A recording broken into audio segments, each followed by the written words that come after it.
guys, you're hyenas. Give me hyenas.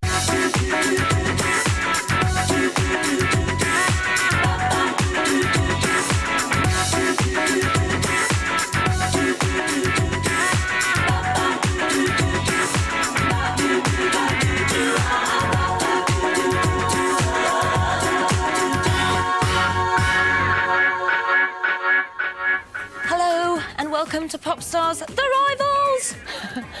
OK, can you believe it? It's exactly 131 days since we started our search for two bands, one girls and one boys. And after seeing 10,000 Popstar wannabes, you chose your two five-piece bands. That was Girls Aloud and One True Voice. Now, tonight, we're going to follow their journey from Popstar hopefuls to real proper pop stars and follow their push to make it to the top of the chart. Last week, the two bands performed their debut singles live on this show for the very first time. The quest for Christmas #1 and one of the fiercest battles in pop had begun. The culmination of weeks of intense rivalry between the band's two managers and Popstars judges, Pete Waterman and Louis Walsh. It kind of makes me laugh watching, you know, the two boys. It's like two silly boys at school. More about who's the strongest and the fittest and, you know, my dad's better than your dad. It feels like a bit more like that, which I find quite comical. I like Pete. He's a really nice guy until you mentioned the word pop music. I took it serious from the beginning.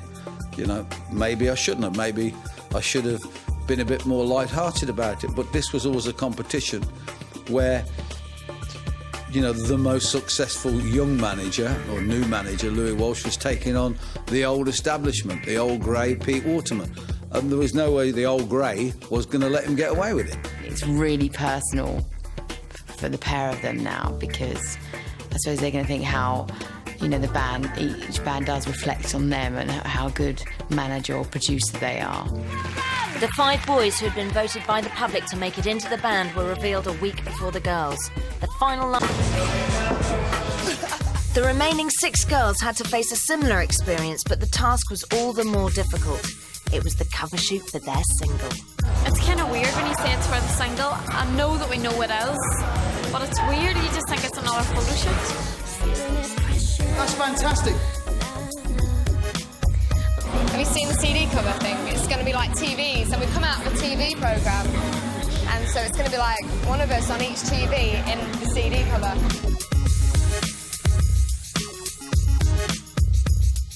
We got in a stylist that we'd worked with before, and basically we sat down with the girls and the stylist and had huge sort of picture boards with loads of different looks on it, and the girls picked out the looks that they liked.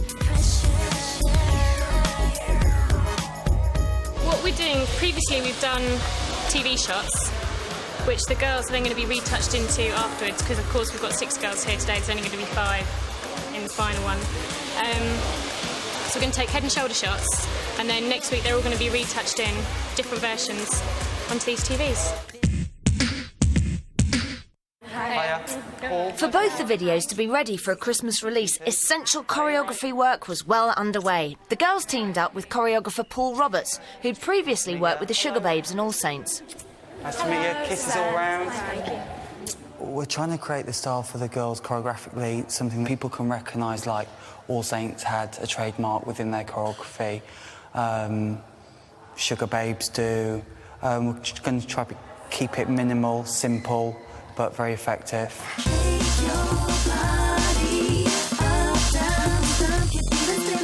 I'm going to have to work them extremely hard for the fact that normally I ask for 2 days at an absolute minimum to rehearse one number, and we've got 2 days and we've got to do 2 numbers. So there's no time for chatting, there's no time to be on mobile phones, there's no time to be, you know, discussing what's going on. It's shut up and get on with it. Take control as the beat is taking over your... It's all in the hips, baby. A familiar face. It's the sound! Back at the girls' choreography, Paul had decided to give the girls a well-earned break. Have a little drink break. 5 minutes or so. Got it. and this is the first time we've done for like the single and stuff, and it's really, really exciting. I think it's coming on a bit. I'm still a bit on certain things, you know, like coordination and stuff, but as long as I've been sure of it in my head, and I've practiced a lot harder now as well, like with, you know, all the shows and everything, I'm doing more and more practicing, even in the bathroom like that. I mean, just focus on what I'm doing. Don't even look at any of the rest of the girls, and you get through it. I'm finding it quite easy to pick the choreography up, but I think it's more about making it look good. That's the harder thing. When you're looking in the mirror, you're sort of like, does it look good or not? You kind of like try different things to sort of make yourself look comfortable. The boys' choreography might not have looked as complex as the girls', but there were still difficulties mastering some of the moves. Come on, Matt. Matt! Shape up. Come on. The guys will have to work very, very hard. And basically, they have to understand what it is that I'm trying to teach them and what I'm trying to get out of them. And I'm not too... Coming up on Popstars The Rivals, the boys get used to the popstar lifestyle. Matt has his eye on the actual leading. No, I do not. On all three. While the girls realise it isn't glamour all the way. No, you expect it, but I should be dead glamorous, don't you? And really, oh, look at my hands. It's hurt. I'm scared I'm not even going to show you. Of ladies, man. The girls filmed their video in a disused warehouse in central London. They arrived early for the all-important hair and makeup and tuned in to hear their song, Sound of the Underground, for the first time on the radio. In about 5 minutes' time, we're going to be listening to our single for the first ever time played on radio, so all the girls are excited, we're all just rushing about at the moment, but can't we? Now, Girls Aloud and also the boy Oh my God! One True Voice. Here we go. Girls Aloud, Sound of the Underground. Oh, yes. That's me on the radio. On Radio 1. Oh, God.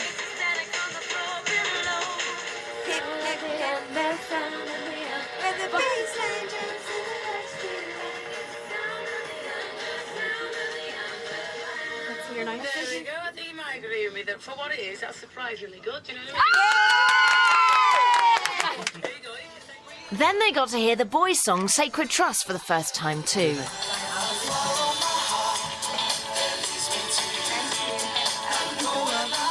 Sounds like a Cliff Richard number.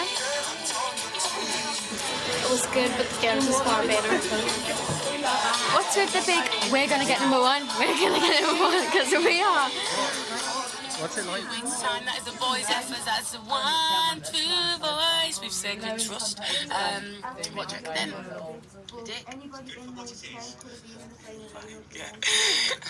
Super. I like the girls one better. I like the girls. Yes, come on, the girls. That one. Back on the set of the One True Voice video, director Cameron is impressed by the boys' professionalism and style.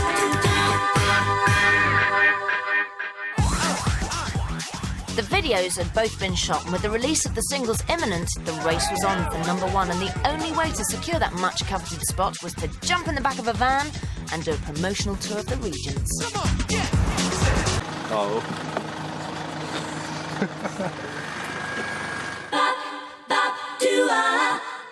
Where the girls get down to the Meanwhile, back in London, the girls commenced their battle for the number one spot at chart-based music show Pop World.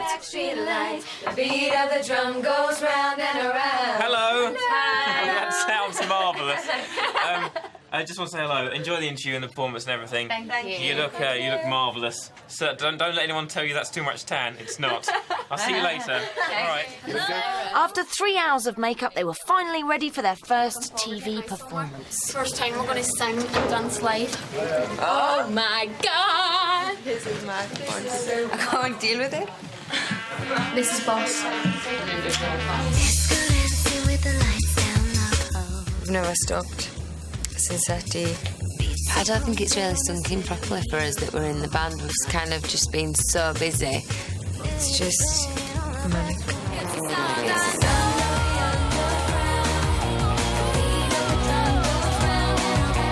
Yeah, the boys are extremely confident about the number one. But I think since the singles have been played on radio, they're starting to panic a little bit. I'm not saying the song isn't good. They've probably got very good vocals to it, but they're still singing a cover for the A side. Ours is on the B side. Speaks for itself, boys.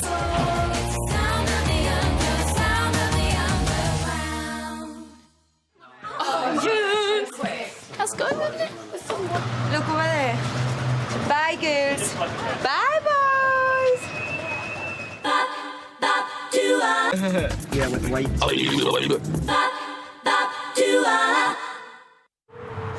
The girls were a couple of days behind the boys, but arrived at Red Dragon in Cardiff, ready to spread Girls Aloud power. We're going live on air to Red Dragon in Wales. We don't take our slippers off for nobody. I'm not awake, man. I'm still asleep. Right, South Wales' #1 hit music station. This is Red Dragon FM. With me on the big drive home this afternoon, Girls Aloud. Made the hit list, do you know that, boys? Girls made the hit list, did you? They're taking it dead seriously now.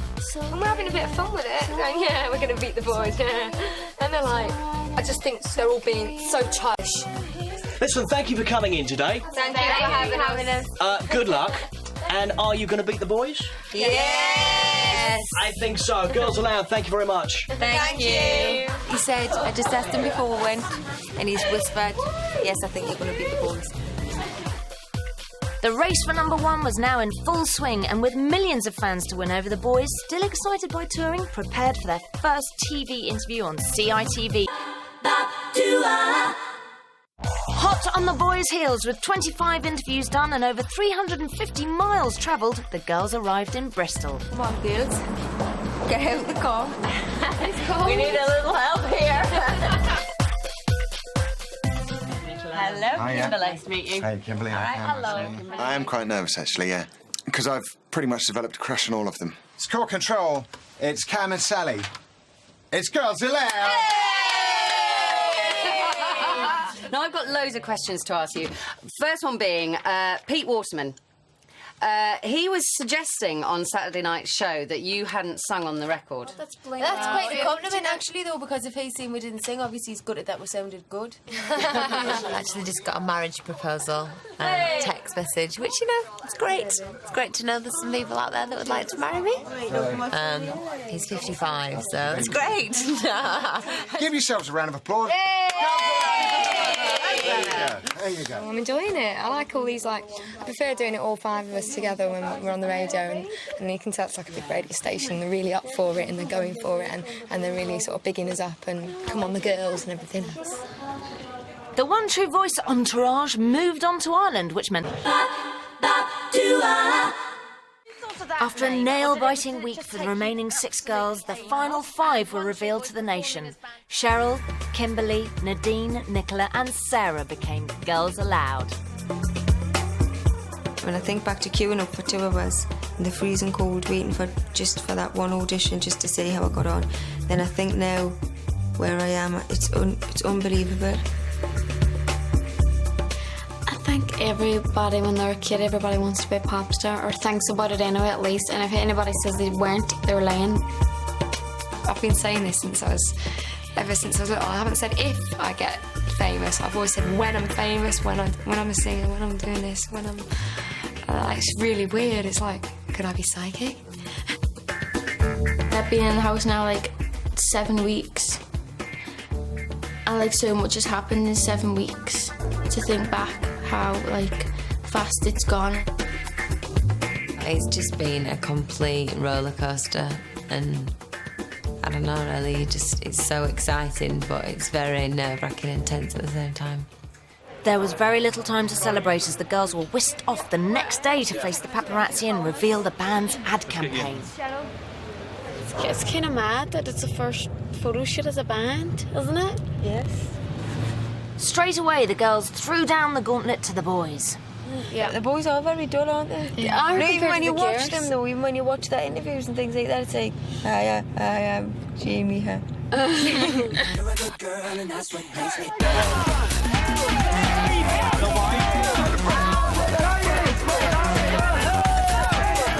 Girls Aloud had now found themselves in the middle of a media frenzy.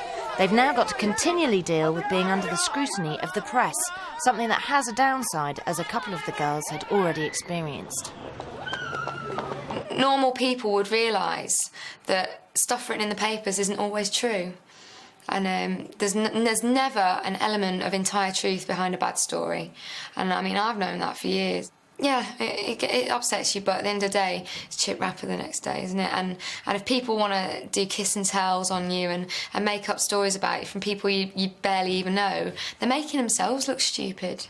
It's important, you know, obviously the press, you know, some of them, you know, can completely support you, but equally they can turn on if it's more interesting to be, you know, critical, and if you're not flavour of the month. Yeah, before the last show I had quite a negative story, saying that I was a horrible prima donna and all this, and at first I was a bit upset because I just thought, who would have written that about me or whatever, but then I just sort of thought, look, I know that that's not me at all. I said to Kimberly that on the day that she had horrible press, that she should treat the press like a boyfriend or someone that you're kind of dating, that you don't reveal everything all at once and you keep them at a nice, healthy distance. I was wondering whether it might have a negative effect, but luckily I'm still in the band, so I've just got to move on from there now.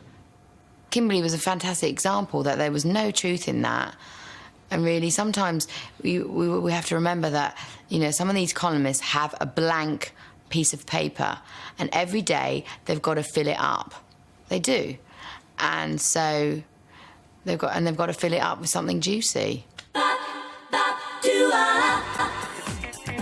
Coming up on Popstars The Rivals, Girls Aloud and One True Voice shoot their first ever videos. And both bands hit the promotional trail.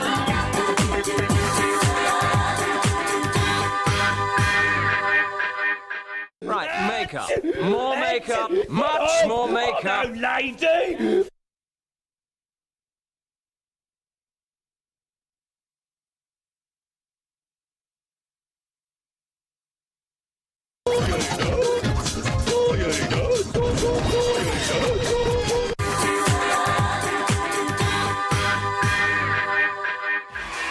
With the voting over and One True Voice and Girls Aloud now 2 bands, work on the single and the video could begin.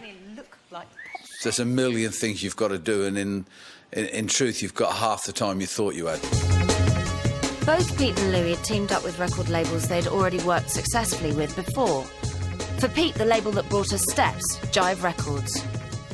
Because Pete and I have worked together for so long now, over 20 years, and we've had so many hit records, I do have an input into the records, the same as Pete has an input into the promotion and the marketing. But really, it's his vote with regards to the records.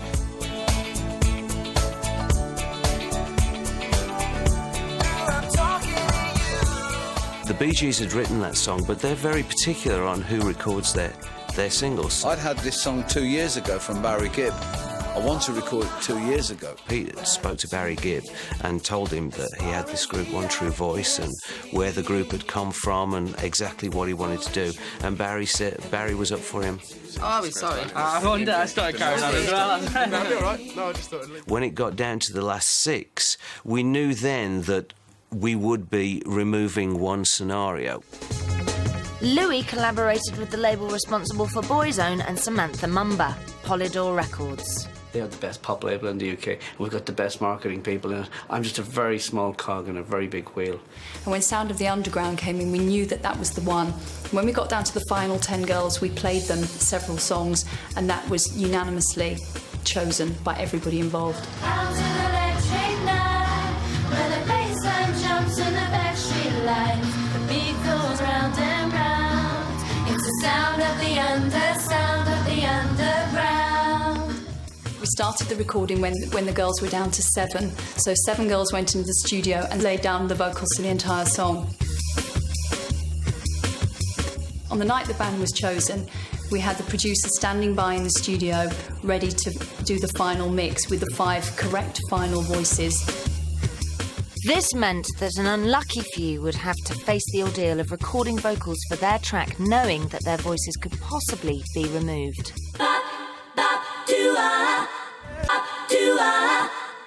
And this is made of? Work on the styling of the girls' video had to begin early too. The video director, Phil Griffin, met up with the stylist, Chloe Richardson, to discuss the overall look. Yeah, they're going to be really sleek and I want them to look really groomed, and I don't want them looking tarty. I want them looking really stylish and chic, but still young and trendy and fashionable, and I want them to aspire to young, I want people to want to look like them. I think everything that Chloe's doing works very well with the script, because we're trying to create a look for the girls which it does two things. A, keeps them true to their own personalities, but then secondly gives it a bit of a almost sort of Vivienne Westwood Seditionary's retro punk feel. Kids today are incredibly turned on or turned off by what people wear, and at the end of the day, pop stars are supposed to be icons of fashion. It's going to be great. We're going to do something that's a little bit tougher, a little bit sexier, but without being overt. And again, as Chloe said, bring the girls out of themselves. If they've got a right to be on that stage, they've got to be portrayed as themselves. Although there were still 6 girls remaining, Phil felt it was essential to meet them and let them know what he had planned for their video. I work with an artist and I direct the best performance I can get out of you. For your first video, you can't afford to confuse people as to who you are. It's got to be like, OK, these are the girls and this is their video. So there'll be quite a lot of beauty work, I think, in there, quite a lot of close-ups and imagery of you guys as individuals. Now that the record company's involved much more than the TV programme, the stylists are involved more in what we want, and it's just all piecing together now. Now that we're getting closer to the final band, and we're doing things like choreography, and it's getting styled, and our hair, it's just amazing. Have you seen all the clothes designs and stuff? You've had fittings and stuff like that, haven't you? So you know the whole look is quite tough and quite uncompromising. We're going to follow that through for the video. There's, a room full of today 6 opinions about what they think they should have for their video, or what they think they should wear, and they don't yet have the experience, I don't think, to be able to quantify or qualify their statements. The video for this song has to brand and portray the girls as these are your new pop stars. So there's a formula that has to be stuck to, and I'm not sure whether they understood that, but they will by the time I've finished with them. We'll have a look in a minute. While Phil left the girls to ponder his ideas, a few of them couldn't resist a sneaky peek at the clothes for the video, even though they'd been told they were out of bounds. Oh no. Oh no. Nicola, them are yours. You're joking me. I swear. They're me. Shh. They're joining on the box. Where's the box? Look at that, Joe. Look at these hats. Oh my god. Nicola. Look at that. Oh, there's the hat. Shh. I just told me the hat I wanted. Look at that. Okay. No, these are yours, Julie. These are size 7. These are yours. No, Straight. I asked them. My stylist has got me a t-shirt that says Boss on. And they're awful. Them are yours. They've got your name on the box, look. Size 6. Yeah. Look at that! It's got wings on the back and everything. I think they're yours. I'd never ever wear the clothes but to walk around the street and run corn, because everyone would be like, what has she gone on? But because what I'm doing, it's good. Great Britain, it's a size 8. Who else is a size 8? Right. Cheryl's a 6, I'm the only 8. No. Busted. Sorry.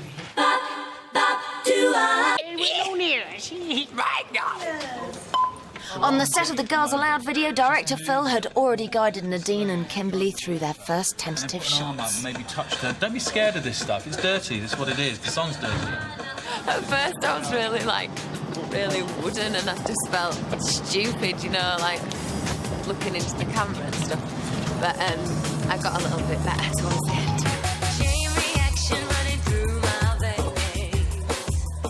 So you just need to relax into it a little bit more. It's your first video, so you just don't worry about it. My job is to get you comfortable. I'm a specialist at that. Okay. Talk to me, girls. Yeah, like, it looks really good. No, you expect it, but it should be dead glamorous, don't you? And really, oh, look at my hands. It's hurt. I'm scared I'm not even going to show you. But it's not at all, but it's good fun. I don't know what is pushing me higher. It's a static from the floor below, and then it drops, catches like fire.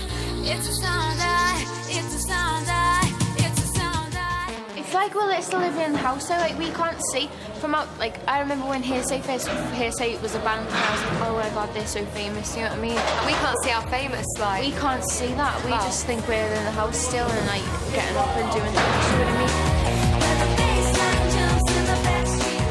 It's only on the radio and the TV and the newspapers when you start realising, oh my god, this is quite a big thing. We're living it. We're inside the cocoon of the pop star rivals, and we're just doing a job. I can see it in my own reflection. Cheryl. Don't know what is pushing me higher.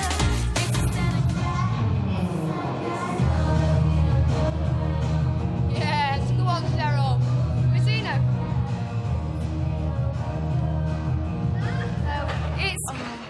I'm enjoying this challenge, you know, because from what we've heard, Chris Moyles has said on Radio 1 that like, The Boys is something like Jason Donovan with Cliff Richard? Cliff Richard, and everyone's been like bigging our song up, and The Boys like just been nothing really. We're going to go on there, as far as I'm aware, and do the dance routine. We've got our mic stands for all this kind of carry on and stuff, so.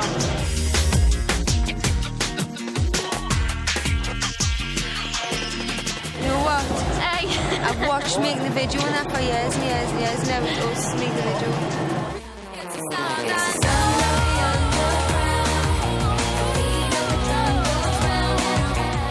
They're sexy, they've got great hair and makeup, and they look like a really, really top girl group already.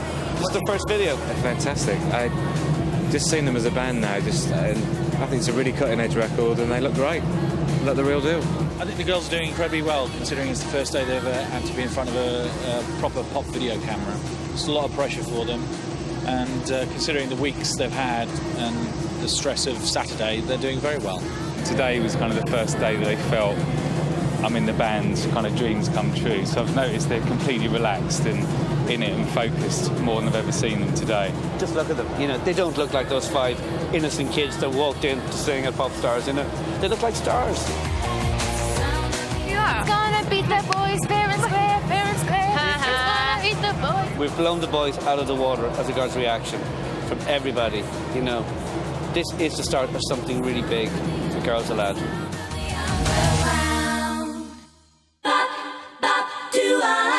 And are you going to beat the boys? Coming up on Popstars The Rivals, the war of words hots up. But they're still singing a cover for the A side. Ours is on the B side. Speaks for itself, boys. It's a good track. It's well worthy of top 10. About 8. And the two bands do their first ever radio and TV. First time we're going to sing and dance live. Oh my god!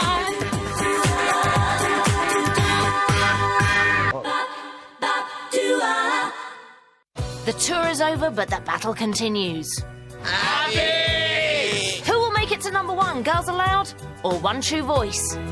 The public have picked these 5 girls, and they're going to adopt them, and they're going to make them their new girl group. So it's just going to be the new 5-piece girl band with a different sound and a different look. What the girls have created, I think people are going to expect, but they're just not going to expect what's come out of the boys' singles. It's really different. We're going to be like the Spice Girls, but better. I think the girls will get to #1 because they're a better act than the boys. They look like a pop group already. They look like a major worldwide girl pop group. It's been a great battle as far as Louis is concerned. Never been a battle for me. There's a hunger for all 5 of us, so it should be a good band. I hope we just enjoy what we're doing and just love every minute of it like we are now, and that'll be brilliant. There's nothing else I can ask for. Girls can't get number one anyway. Got no chance. I rate our chances of getting a number one against the boys quite highly. You know, you're not going to get number one. What do you think you're on about? We have a better single, we have a better team. Just get over it, you know? But, no, just good luck to them. I hope they make number 10. And we're just going to go for it and hope that the girls, you know, go for the girl power thing rather than just buying the single just because they fancy the boys. I think the public's taken to the boys a lot more than they've taken to the girls. I don't know why, it's just I think the bond between the boys is a lot stronger. And the public can see that, I think. I think the boys better watch their backs. The singles will get the number one at Christmas, there's no doubt. Come on, the girls. I don't mind which one goes, because I think they both, you know, equally deserve it, actually, don't they, really? They merit it in their own different way. It's so different, it's like chalk and cheese.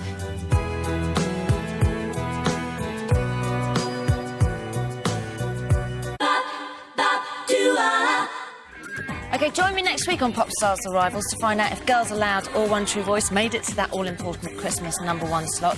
It is, in fact, the last show of our series and will be on Sunday at 6:30 p.m. But for now, you can turn over to ITV2 for some Popstars The Rivals Extra, and I'll see you next Sunday. Good night.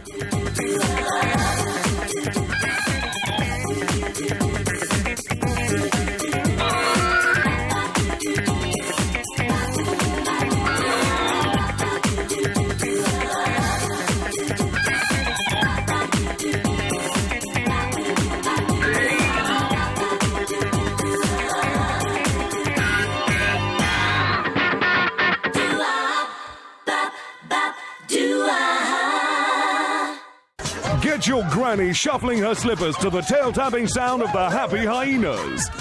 It's Howlin', it's here, and it's Harry.